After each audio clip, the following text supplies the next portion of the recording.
Bonsoir et merci d'être avec nous sur LCI. Les images de Dnipro, tout d'abord, 40 personnes, des dizaines de personnes en tout cas sont encore recherchées dans ces décombres de l'immeuble de Dnipro. C'était un immeuble haut de 9 étages comptant ici 72 appartements. C'est dire que les recherches continuent avec l'espoir de trouver des survivants sous les décombres de cet immeuble frappé par le missile russe. Vous voyez ici les images de jour, puis maintenant le retour sur la nuit. On distingue bien évidemment sur ces images de nuit l'ampleur de la dévastation. Écoutez un premier extrait sur les recherches de survivants. On mesure à quel point encore aujourd'hui, encore à cette heure, il est difficile d'assurer ce qu'est le bilan final. Oui.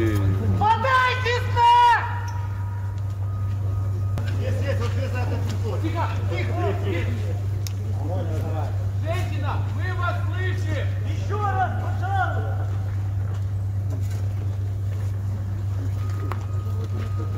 Я думаю, это надо это Да, слышим вас! Слышим вас! Мы вас слышим, женщина! Ça crie, viens, ça doit être là-bas. Ne crie pas, on est là. On est là. C'est toi qui fais de la lumière? Attends. Général Gomard, ça n'est hélas pas le premier bombardement d'immeubles civils, mais celui-ci marque particulièrement les esprits dans une grande campagne qui vise tout le pays. Bien sûr, alors c'est pas le premier comme vous venez de le souligner, mais celui-là, visiblement, il y a beaucoup de civils à l'intérieur, alors que jusqu'à présent, finalement, tous les bombardements russes qui ont eu lieu sur les infrastructures énergétiques, finalement, il y avait effectivement beaucoup de destruction, mais en nombre de morts et de blessés, peu. Donc, est-ce que les alertes n'ont pas eu lieu avant? Est-ce que les gens ont été effectivement surpris et donc sont restés chez eux sans avoir le temps de descendre dans les abris? C'est sans doute ce qui s'est passé. On va entendre dans un instant sur LCI le ministre de la Défense ukrainien. Il y a une marge d'incertitude sur le degré, par exemple, de précision des tirs russes. Qu'est-ce qu'on en sait connaissant ce missile? Il s'agit d'un KH-22 sur la probabilité que les Russes aient voulu vraiment cibler cet immeuble ou qu'ils aient tiré un peu au hasard, si j'ose dire, ou qu'ils aient visé une installation mais qu'ils ont raté. Alors, en fait, tous les scénarios sont envisageables. Le coup de doigt existe toujours, ce que j'appelle le coup de doigt, c'est-à-dire qu'effectivement l'obus ne va pas exactement là où vous voulez qu'il aille, ou le missile en l'occurrence. C'est une vraie question. Est-ce qu'ils voulaient effectivement, c'est la logique de la terreur, et effectivement on vise les civils pour qu'effectivement les civils appuient sur le gouvernement ukrainien en disant il faut arrêter cette guerre? Est-ce qu'à côté de cet immeuble il y avait une cible militaire, ce qui reste envisageable? Je ne sais pas parce que je n'étais pas à Dnipro, mais c'est quand même une ville qui est pas loin de la zone, j'allais dire un peu sur le front, puisque Dnipro c'est une ville qui est sur le Dniepr, qui se situe un peu au nord de Zaporijjia. Donc effectivement, c'est une ville qui est pas loin du front. Donc effectivement, les gens se sont retrouvés malheureusement dans cet immeuble et une partie d'entre eux a été détruite avec un nombre de morts. Je sais pas, on doit être au moins une centaine de morts. Enfin, alors, on ne connaît pas pour l'instant l'ampleur du bilan. On est à 30 morts de sources ukrainiennes, mais c'est effectivement un bilan tout à fait provisoire. Des dizaines de blessés et à voir les images, comme vous dites, on peut imaginer bien davantage. Les bilans vont se préciser dans la soirée. Il y a quelques images qui sont déjà emblématiques. La femme qui est au milieu des décombres, la baignoire à côté, elle décrit comment elle a été, sa vie évidemment est bouleversée. Beaucoup ont perdu des proches. Là, dans l'opinion ukrainienne, ça va marquer particulièrement, plus encore que certains autres bombardements précédents. Alors bien sûr, ça va marquer parce que tout le monde en parle, j'allais dire. Ça va marquer parce qu'effectivement le nombre de civils tués est important. Enfin, vous parlez d'une trentaine de morts, je pense qu'il y en a sans doute plus quand on voit l'état des dégâts.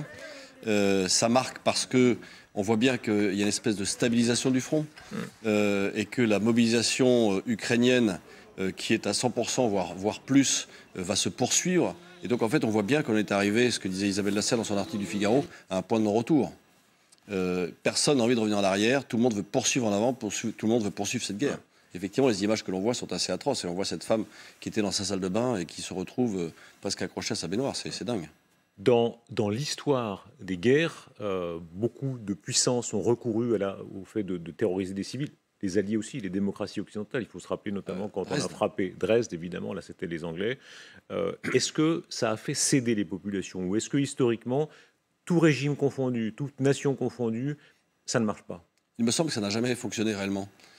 Si on regarde l'Allemagne, effectivement, on parle du bombardement de Dresde. C'est pas le bombardement de Dresde qui a fait arrêter l'armée allemande. Elle s'est arrêtée le jour où Hitler s'est suicidé dans son bunker, finalement, et que les Russes en particulier arrivaient à Berlin, et que les Américains et les Français et les Anglais étaient dans l'ouest de l'Allemagne. La résistance héroïque des Anglais, évidemment. Cette fois, le Blitz, 1940, Londres tiendra, Absolument. il a tenu. Et ça a tenu. Donc je ne crois pas qu'en appuyant sur les populations, ça change réellement la donne. S'il n'y a pas une victoire militaire sur le terrain, en réalité, il n'y a pas de gagnant. Et c'est bien pour ça que, selon moi, cette guerre va encore durer. Parce qu'on voit bien qu'il y a une espèce de stabilisation du front. Les Russes comptent sur une mobilisation forte et les Ukrainiens comptent sur de l'armement occidental en plus grande quantité. Pourquoi ? Parce qu'en fait, il faut changer le rapport de force, qui aujourd'hui est un rapport de force équilibré, où personne n'avance, à part du côté de Soledar, mais on avance de quoi ? D'un kilomètre et on recule de 500 mètres.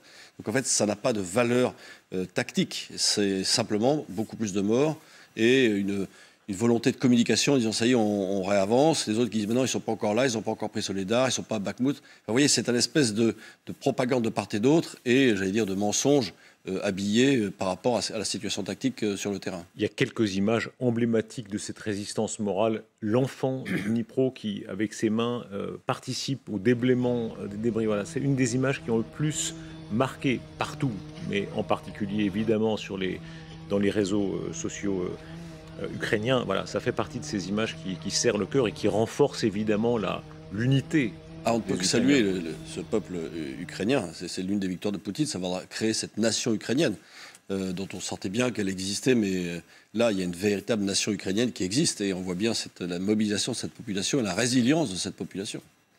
Aujourd'hui, on voit à quel point la qualité du renseignement, c'est votre premier métier, si j'ose dire, vous avez dirigé le renseignement militaire français, vous avez occupé une des fonctions les plus importantes dans l'armée française, la qualité du renseignement qui permet de tout retrouver très vite. Alors, le missile, ça c'est pas le plus dur, mais il faut en dire un mot, ce missile KH-22, qui est un missile très important en masse explosive notamment. On voit bien, pour faire descendre 9 étages, effectivement, la masse d'explosifs est importante. Je ne sais pas combien de centaines de kilos comporte ce missile exactement. Et on voit bien qu'effectivement, pour détruire ainsi un immeuble, c'est que la charge explosive est importante. En termes de renseignement, ce qui est difficile, c'est de retrouver effectivement qui a tiré, quelle est la batterie qui a tiré, d'où est parti le missile, même si aujourd'hui, un certain nombre d'éléments, on a un certain nombre de radars qui permettent de suivre les trajectoires des missiles. Et c'est comme ça d'ailleurs qu'en fait, grâce à ces radars, on arrive à intercepter des missiles, pas tous malheureusement, mais un certain nombre pour les détruire en vol avant qu'ils n'explosent au sol. La qualité du recoupement, alors renseignement ukrainien, renseignement occidental, sans doute américain. Dites-nous comment c'est possible, parce que déjà on repère l'homme qui serait à l'origine du tir. Il s'appelle Oleg Timoshin. Il a donné l'ordre de frapper l'immeuble. Selon beaucoup de sources, commandant d'une unité aéroportée. C'est lui déjà qui aurait été à l'œuvre à Kremenchuk. Et encore plus que ça, commence à circuler la liste des noms, pas vérifiable, donc évidemment nous la floutons ici, mais la liste des noms de tous les militaires qui ont été ou qui auraient été engagés, militaires russes, dans cette frappe. Est-ce que ça va aussi vite ? Est-ce que la qualité du renseignement fait qu'aujourd'hui, on peut effectivement aller si vite ? Alors, en étant sûr à 100%, on ne va jamais aussi vite. C'est-à-dire qu'on a besoin de recouper. Toujours, le renseignement, ce n'est pas uniquement une information, c'est plusieurs informations, ou c'est une information qui est recoupée par plusieurs types de sources. En termes de renseignement, il nous faut, et c'est pour ça qu'on a du renseignement national, c'est qu'on a des sources propres, c'est-à-dire des sources, c'est-à-dire que ce soit des capteurs, satellites, interceptions, hommes sur le terrain ou des renseignements cyber, dont on est sûr à 100% et qui permet de dire cette information est totalement fiable. Mais ici, par exemple, comment est-ce qu'on fait ?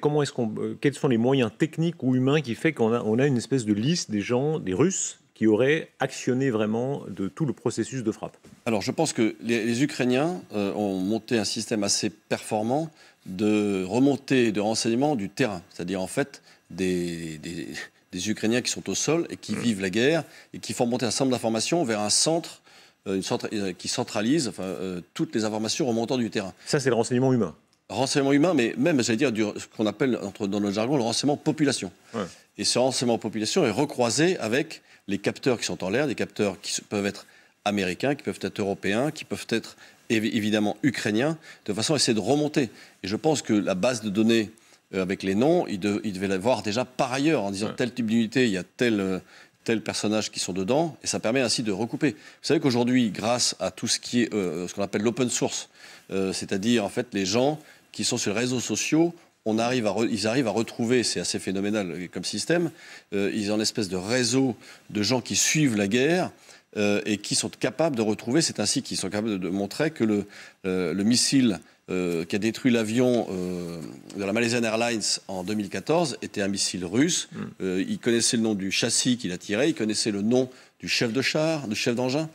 C'est incroyable, grâce uniquement à des renseignements ouverts. Ici, ce serait le même commandant qui avait déjà été à l'œuvre dans le bombardement de Kremenchuk, ce centre commercial. C'est une des images, là aussi, parmi les plus frappantes qui ait été pendant cette guerre. On la revoit ici.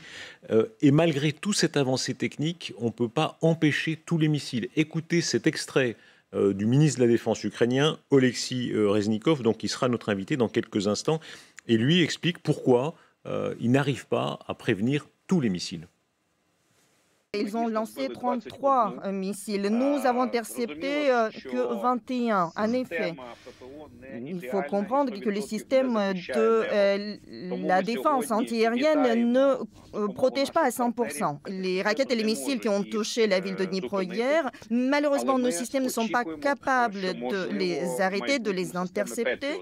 Mais nous espérons, nous avons des grands espoirs par rapport aux missiles patriotes, par rapport au système patriote.